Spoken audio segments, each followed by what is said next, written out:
마태복음 12장 46절에서 50절 말씀.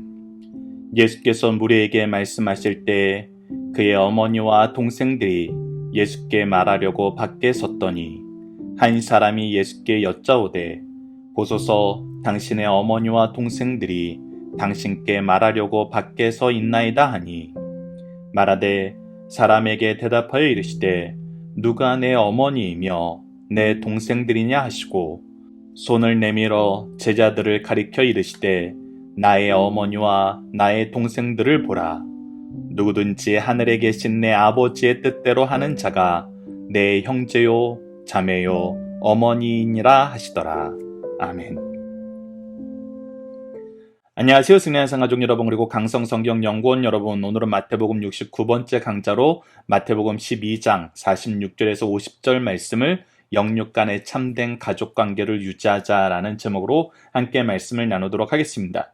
승리하는 삶은 박유일 목사님의 구속사로 조망한 성경 연속 강해집을 통해서 편집이 되어 있고요. 오늘 말씀까지 마태복음 12장 말씀까지는 마태복음 강해집 2권을 통해서 편집이 되어 있습니다. 다음 시간부터 나누는 13장부터는 마태복음 3권 내용으로 구성이 되어 있습니다. 자, 12장 마지막 말씀 우리 함께 묵상하도록 하겠습니다. 오늘 본문 말씀은 두 단락으로 나눠서 볼 것입니다. 첫 번째 단락은 46절에서 47절입니다. 이 단락에 대한 질문은 다음과 같습니다. 예수님의 가족들은 왜 예수님을 보러 왔나요? 이 부분에 대해서는 우리가 46절에 나타나 있지 않기 때문에 함께 묵상할 말씀을 통해서 확인해 보도록 하겠습니다. 자, 마가복음 3장 21절입니다. 예수의 친족들이 듣고 그를 붙들러 나오니 이는 그가 미쳤다 함이러라. 자, 이 부분에 대한 배경적인 부분을 살펴보기 위해서는 3장 내용을 좀 더 살펴보도록 하겠습니다. 바로 아래 기록되어 있습니다. 3장 6절과 22절입니다. 바리새인들이 나가서 곧 헤롯 당과 함께 어떻게 하여 예수를 죽일까 의논하니라. 이어서 22절입니다. 예루살렘에서 내려온 서기관들은 그가 바알세불이 집혔다 하며 또 귀신의 왕을 힘입어 귀신을 쫓아낸다 하니, 즉 지금 우리가 묵상했던 12장 말씀을 토대로 예수님이 지금 어떤 상황에 놓여 있냐면, 바리새인들이 헤롯 당과 함께 원래는 친하지도 않았던 이 양당이 예수님을 죽이려고 논의하면서 계획을 짜고 있고, 서기관들은 내려와서 예수님이 바알세불을 힘입어서 귀신의 왕을 힘입어서 지금 귀신을 쫓아내고 있다. 즉 예수야말로 귀신의 앞잡이다, 귀신의 괴수다라고 얘기를 하고 있는 거예요. 자, 그러니까 예수님을 말리려고 오는 겁니다. 자, 그래서 우리가 함께 묵상할 말씀을 통해서 확인할 수 있는 것은 46절에 예수님의 가족들이 왜 예수님을 방문하러 왔는가 했을 때, 예수님이 미쳤다라는 소식이 들려오고 사람들은 예수님을 죽이려고 하고 귀신의 괴수라고 모함이 들려오니까 이거 막아야 되겠는 거예요. 이거 멈추게 해야 되겠는 거예요. 이거 더해서는 위험해 보인다는 거예요. 즉 예수님이 하시는 일이 예수님과 그의 가족들에게 도무지 좋아 보이지 않는다는 거예요. 그래서 멈춰주길 원하는 마음으로 지금 예수님께 나온 것입니다. 그래서 46절을 보면은 예수께서 무리에게 말씀하실 때 그의 어머니와 동생들이 예수께 말하려고 밖에 섰더니, 즉 말리려고 온 거예요. 그래서 이 소식을 전해주는 사람이 있어요. 한 사람이 예수께 여짜오되 보소서 당신의 어머니와 동생들이 당신께 말하려고 밖에 서 있나이다 라고 얘기하고 있어요. 그래서 첫 번째 질문에 대한 대답은 예수님의 가족들은 왜 예수님을 보러 왔나요 했을 때, 예수님을 지금 말리러 왔어요. 예수님의 사역을 중단시키기 위해서 온 거예요. 근데 여러분들, 우리가 함께 묵상할 말씀을 아래 세 가지를 더 적어놨는데, 이 세 가지의 모습은 위에 두 가지의 모습하고는 좀 달라요. 자, 위에 두 가지는 예수님을 말리러 온 거예요. 예수님을 말리러 왔어요. 예수님이 이제 이 사역을 중단했으면 좋겠어요. 더 했다가는 위험해질 것 같아요. 그러니까 말리러 왔어요. 그런데 아래 세 개는 완전 다릅니다. 아래 세 개는 오히려 예수님을 더 지지해 주는 것 같아요. 자, 첫 번째가 요한복음 7장 3절로 5절입니다. 그 형제들이 예수께 이르되 당신이 행하시는 일을 제자들도 보게 여기를 떠나 유대로 가소서. 즉 유대로 가셔야 된다는 겁니다. 더 좋은 물에서 놀아야 된다는 거예요. 스스로 나타나기를 구하면서 묻혀있는 사람이 없나니, 즉 예루살렘 인근 지역으로 가서, 즉 수도로 가서 많은 사람들이 모이는 그곳으로 가서, 항상 사람들이 붐비는 그곳으로 가서 거기서 예수님을 나타내셔야 됩니다. 자신을 세상에 나타내서 그곳에서 예수님이 인기를 얻어야 됩니다. 전방에서 일하시면 안 돼요. 이렇게 조언을 하는 것입니다.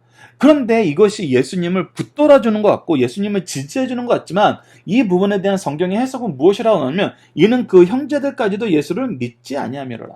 그 형제들도 예수님이 메시아이심을 믿지 못해요. 그리고 여기서 예수님을 믿지 아니한다라는 표현 안에는 무엇이 들어있냐면 예수님을 통해서 이루시고자 하시는 하나님의 뜻이 무엇인지 모른다는 표현이 들어가 있는 거예요. 그래서 위에 두 개가 말리러 왔다면 아래 세 개는 예수님의 사역의 방향을 수정하려고 그래요. 말리는 것과 수정하는 것은 이거는 멈추게 하는 거고, 수정하게 하는 건 내가 일부 지지하면서 힘을 더해주는 것 같지만 이 두 가지가 하나님의 뜻을 거역한다는 입장에서는 똑같습니다. 근데 우리가 이 위에 두 개는 예수님을 거역하는 거, 아래의 세 개는 예수님을 지지하는 거, 이렇게 우리가 세상적으로 해석할 때가 있어요.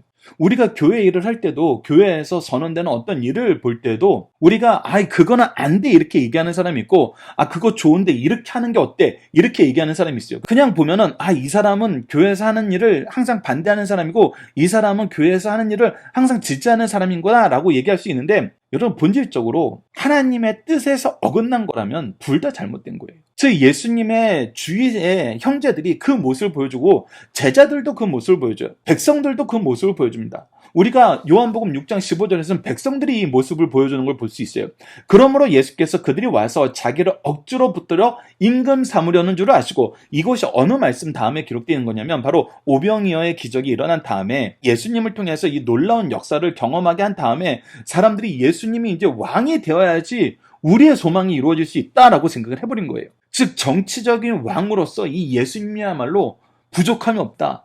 다친 사람이 있으면 고쳐줄 것이고 배고픈 사람이 있으면 언제든지 음식을 내주실 것이다. 그래서 예수님을 우리가 왕으로 모시면은 우리는 예수님을 통해서 무적 군대를 만들 수 있고 로마도 능히 이길 수 있을 것이다. 이런 생각을 하면서 예수님을 왕으로 삼으려고 합니다. 근데 그때 예수님께서 어떻게 하시어요? 우선 예수님의 제자들을 배에 태워서 갈릴리 반대편으로 가라 그러십니다. 즉 자기의 제자들이 이 분위기에 휩쓸리지 않도록 분리시켜요. 그리고 예수님도 산으로 떠나서 혼자서 기도하러 가셔서 이 군중들이 자기네들의 욕구를 예수님과 예수님의 제자들을 통해서 투영하려는 걸 막아요.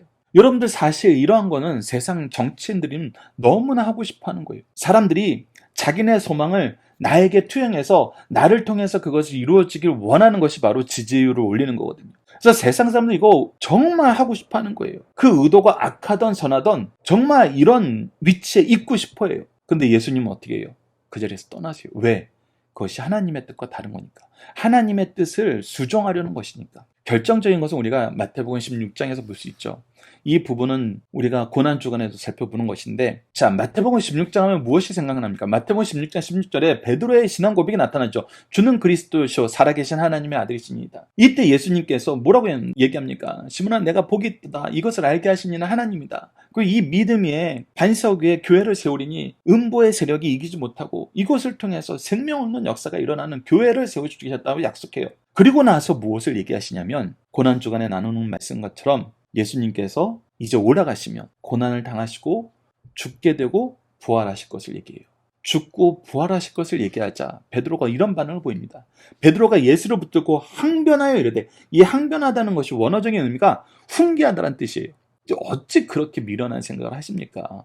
어찌 그렇게 어리석은 생각을 하십니까? 그게 가당키나 합니까? 그러면서 뭐라 하면 이르되 주여 그리하지 마옵소서, 이 일이 결코 죽게 미치지 아니하리다. 이 얘기는 뭐냐면 제가 이거 온몸으로 막을 거예요. 그런 일이 절대로 일어나지 않도록 내가 책임지고 막을 거예요. 하나님의 뜻을 얘기하는데 예수 그리스도께서 누구신지 믿고 고백한 이 베드로가 하나님의 뜻을 맡겠대요. 그때 예수님이 뭐라 그러십니까? 예수께서 돌이키시면 베드로에게 이르시기를, 사탄아 내 뒤로 물러가라. 너는 나를 넘어지게 하는 자로다. 내가 하나님의 일을 생각하지 아니하고 도리어 사람의 일을 생각하노도다. 즉 하나님의 일을 생각하지 않고 사람의 일을 생각하는 거, 하나님의 뜻을 수정하게 하려는 거, 이거 잘못된 거라는 거예요. 이거 고쳐야 된다는 거예요. 그래서 멈추게 하는 거, 수정하게 하는 거, 이 모든 것은 잘못된 것입니다.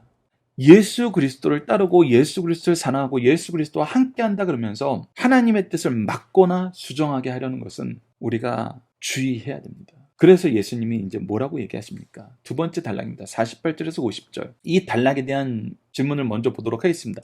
예수님은 육적인 가족보다 더 강한 영적인 가족이 되는데 무엇이 기준이라고 말씀하십니까? 자, 48절 보시죠.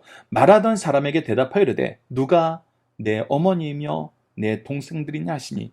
이 얘기가 뭡니까? 예수님이 나는 어머니도 형제도 없어 이렇게 얘기하는 거 아니에요. 예수님이 얼마나 어머니를 사랑하시고 하나님 말씀 안에서 형제를 사랑했는지는 예수님이 십자가에 죽으시는 그 순간에도 어머니를 향한 사랑을 하나님이 나에게 맡기신 섬김의 도를, 공경함의 도를 지키신 걸 통해 나타나고 있어요.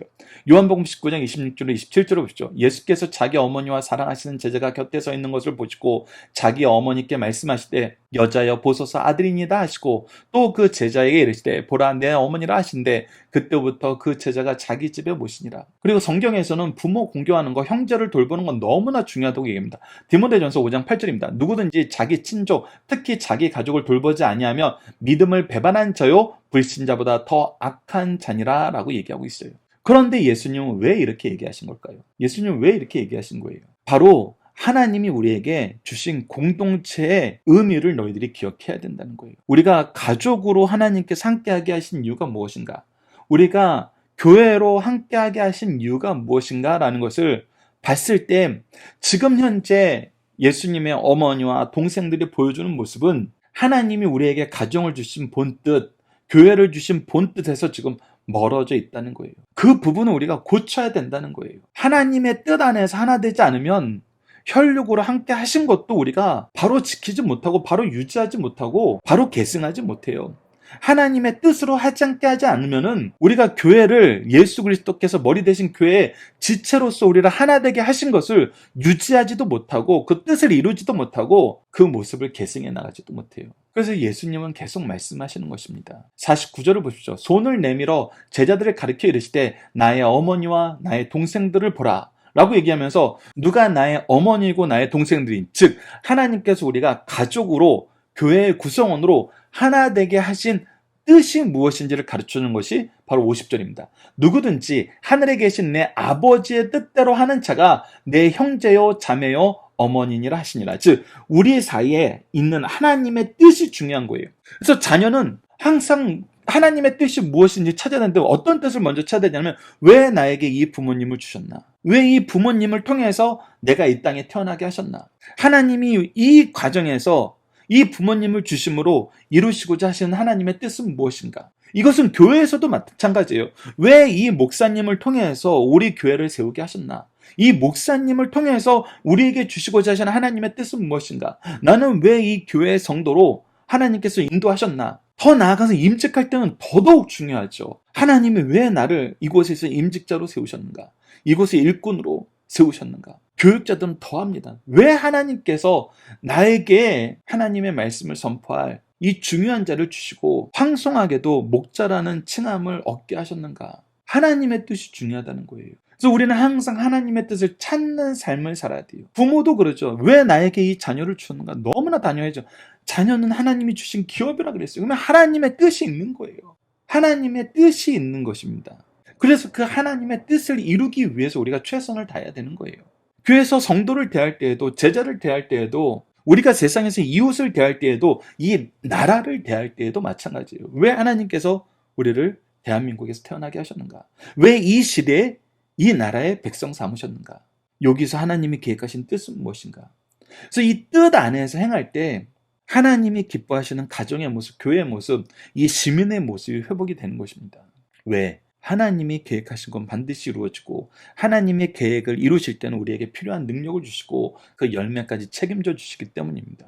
그래서 우리는 항상 하나님의 뜻을 볼 줄 알아야 돼요. 자, 마태복음 5장 48절을 보시죠. 그러므로 하늘에 계신 너희 아버지의 온전하심과 같이 너희도 온전하라. 하나님의 온전하심을 따라가야 된다는 거예요. 하나님이 세우신 계획과 하나님이 아름답게 하신 그 모습의 질서를 우리가 따라가야 된다는 거예요.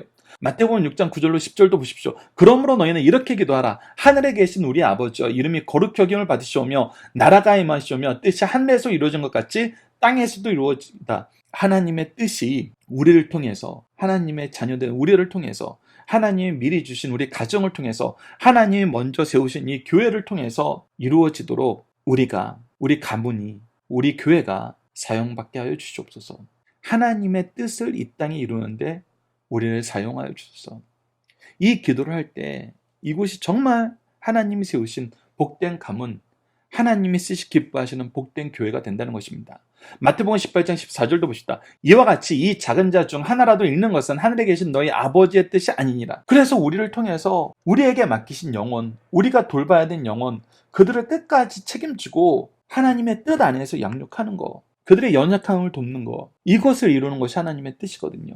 근데 사람들은 계속 어떤 모습으로 예수님께 나옵니까? 자기의 뜻을 이루기 위해서 나오죠. 자기의 모습을, 자기의 계획을 이루기 위해서 예수님에게만 나온다는 것입니다. 그래서 예수님이 자기의 계획에 동의하면 예수님이 예수님 된 거고, 예수님은 내 계획에 동의하지 않으면 예수님도 나하고 상관없는 사람이 돼버리는 게 정말 안타까운 상황이란 것입니다.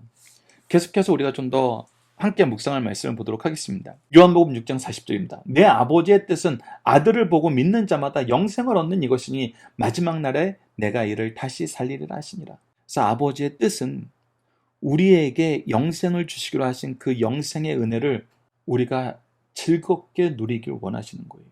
그리고 즐겁게 얻어 누린 사람들이 자기에게 맡겨진 영혼들에게 이 예수 그리스도를 증언함으로써 계속해서 이 열매를, 이 놀라운 은혜를 나눠주는 삶, 계승하는 삶, 함께하는 삶을 사는 거거든요. 계속해서 데살로니가 전서 4장 3절에서 8절 봅시다. 하나님의 뜻은 이것이니 너희의 거룩함이라. 곧 음란을 버리고 각각 거룩함과 존귀함으로 자기 안에 대할 줄을 알고, 즉 우리가 모든 사람을 대하는데 거룩함으로 대한다는 건 뭐예요? 우리가 죄에 지지 말고 하나님의 기준으로, 하나님의 뜻으로 그 사람을 대하라는 거예요. 하나님을 모르는 이방인과 같이 생욕을 따르지 말고 이 일에 분수를 넘어서 형제를 해하지 말라. 이는 우리가 너희에게 미리 말하고 증언한 것과 같이 이 모든 일에 주께서 신원하여 주심이라. 하나님께서, 주님께서 이 모든 것을 갚아주세요. 그래서 우리는 우리 생각대로, 우리 뜻대로 하는 것이 아니라 하나님의 뜻대로 죄를 이기면서 하나님의 의의 길을 가는 것입니다. 하나님이 우리를 부르시면 부정하게 하심이 아니요, 우리 죄짓게 만들려고 우리 부르신 거 아니에요. 거룩하게 하심이니 그러므로 저버리는 자는 사람이 저버림이 아니요 너희에게 그의 성령을 주신 하나님을 저버립니다. 그래서 예수 그리스도를 통해서 우리에게 주신 그 길이 있는데, 하나님의 은혜의 역사가 있는데 그것을 우리가 거절한다는 거, 그 길을 따르지 않는다는 거, 그것은 하나님을 저버리는 정말 악한 일임을 기억해야 된다는 겁니다. 계속해서 데살로니가 전서 5장 16절로 18절을 봅시다. 그래서 우리의 삶이 어때야 된다는 겁니까? 항상 기뻐하라, 쉬지 말고 기도하라, 범사에 감사하라. 이것이 그리스도 예수 안에서 너희를 향하신 하나님의 뜻이니라. 마지막으로 베드로전서 3장 17절입니다. 선을 행함으로 고난받는 것이 하나님의 뜻일진데 악을 행함으로 고난받는 것보다 나으니라. 그래서 우리가 악으로 악을 이기는 삶을 사는 것이 아니라 선을 지킴으로 악을 이기는 삶을 사는 것입니다. 이것을 우리 삶의 규범으로 삼는 가정, 하나님의 뜻을 우리 교회의 가장 좋은 기준으로 삼는 성도, 이들이 바로 예수님의 가족이라는 것입니다. 영적인 가정됨이란 것입니다. 그리고 이것이 육적인 가정과 교회를 주신 본질적인 의미라는 것입니다. 그래서 우리가 가정의 원래 모습, 교회의 본질적인 모습을 지키지 못할 때에는 예수님의 형제로, 예수님의 가족으로 우리는 불릴 자격이 없다는 것입니다. 자, 두 번째 문제에 대한 대답을 한번 찾아봅시다. 예수님은 육적인 가족보다 더 강한 영적인 가족이 되는데 무엇이 기준이라고 말씀하고 있습니까? 하나님의 뜻입니다. 하나님의 방법이에요. 하나님의 뜻을 이루는 가정과 교회가 되어야 됩니다. 자, 이제 문답으로 나누는 중심 사상을 하나씩 확인해 보도록 하겠습니다. 첫 번째, 예수님의 가족들은 예수님의 메시아성을 확신했나요? 아닙니다. 예수님과 함께한 식구들까지도 주님의 십자가와 부활 전에는 그의 메시아성을 의심하였습니다. 이를 보면 성령의 효과적인 부름이 없이는 누구도 그리스도를 주로 고백할 수 없다는 사실을 깨닫게 됩니다. 고린도전서 12장 3절 말씀, 우리가 자주 인용하는 말씀이죠. 그러므로 오늘 가족들에게 신앙 때문에 멸시와 박해를 받은 분들은 낙심하지 말고 계속 기도하면서 권면하면서 주님의 가족들이 죽게 돌아온 것처럼 우리의 가족들도 곧 돌아올 수 있다는 사실을 가르쳐 주십니다. 두 번째, 예수님은 왜 가족들이 왔냐는 말씀을 듣고 누가 내 어머니이며 동생이냐라고 책망하셨습니까? 가족들도 하나님의 복음 사역을 이해하지 못하고 반대하였기 때문입니다. 하나님의 진리의 말씀을 증거하는 일은 직간접적으로 방해하면 그 누구일지라도 책망의 대상이 됩니다. 예수님께서는 자기 가족들도 메시아성을 불신할 때 누가 내 어머니며 내 동생이냐고 반문하시면서 주님의 말씀을 듣고 하나님의 뜻대로 행하는 자가 내 형제요 자매요 어머니라고 하셨습니다. 창 가족의 정의와 범위를 선언하셨습니다. 창 가족의 정의와 범위를 선언했다는 것은 이것이 원래 하나님께서 우리에게 주신 가족의 정의와 범위라는 거예요. 교회의 정의와 범위라는 것입니다. 영적인 동질감과 결속이 필요함을 가르쳐 주십니다. 마지막 세 번째입니다. 예수님은 육적인 혈연 관계보다 어떤 관계를 강조하시나요? 육적인 혈연 관계도 중요하지만 영적인 신앙 관계가 더 중요합니다. 세상 사는 동안 육적 관계, 특히 가족 관계는 중요합니다. 이거 하나님께서 우리에게 주신 것이기 때문이에요. 그래서 하나님께서 주신 뜻을 발견해야 돼요. 이 일에 다른 사람들에게 본이 되어야 됩니다. 그러나 신앙이 성장하면 영적 관계가 중요하며 신앙 관계가 원만하지 못하면 모든 관계는 모래성과 같다는 사실을 우리에게 가르쳐 줍니다. 그래서 가정 안에서 영적인 공동체, 예수 그리스도를 중심에 놓고 예수 그리스도의 지체된 이 관계, 하나님의 뜻을 이루는 공동체로 우리가 어려서부터 훈련받고 경험되는 것이 너무나 중요합니다. 여러분들 자주 말씀드리지만 이것을 우리가 실천할 수 있는 가장 좋은 방법이 가정 예배입니다. 그리고 주일을 정말 성수할 수 있도록 가족이 먼저 가정 안에서 교육이 되고 준비되고 경험되고 그 열매를 나누는 것이 이루어져야 됩니다. 자, 이제 함께 훈련하는 시간을 갖도록 하겠습니다. 암송 고백 결단 기도 훈련입니다. 오늘 본문을 통한 암송 말씀으로 제가 선택한 것은 마태복음 12장 50절입니다. 여러분들도 여러분들이 각자가 선택한 말씀을 책에 적어보시길 바랍니다. 누구든지 하늘에 계신 내 아버지의 뜻대로 하는 자가 내 형제요 자매요 어머니니라 하시더라.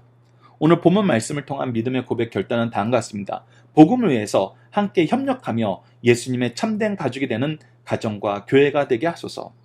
이제 함께 기도 훈련을 나누도록 하겠습니다. 기도는 다음과 같이 5단계를 통해서 우리가 훈련하고 있습니다. 구속의 역사에 나타난 하나님을 배우고 고백하고 우리를 위해 먼저 행하신 일을 감사하고 하나님의 뜻을 따르지 못함을 회개하고 주님의 뜻 이루는 데 쓰임받도록 도우심을 간구하고 구속을 이루신 예수님 이름으로 기도하는 것입니다. 오늘 본문 말씀을 통해서는 여러분들과 함께 다음과 같이 기도하고 싶습니다. 하늘에 계신 우리 아버지 하나님, 예수 그리스도의 복음으로 우리가 천국 백성으로 하나 되게 하심을 감사합니다.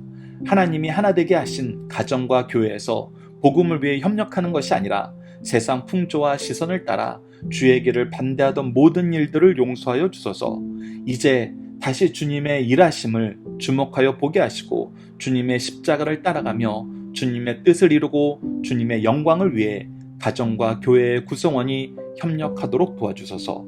예수님 이름으로 기도드립니다. 아멘. 감사합니다.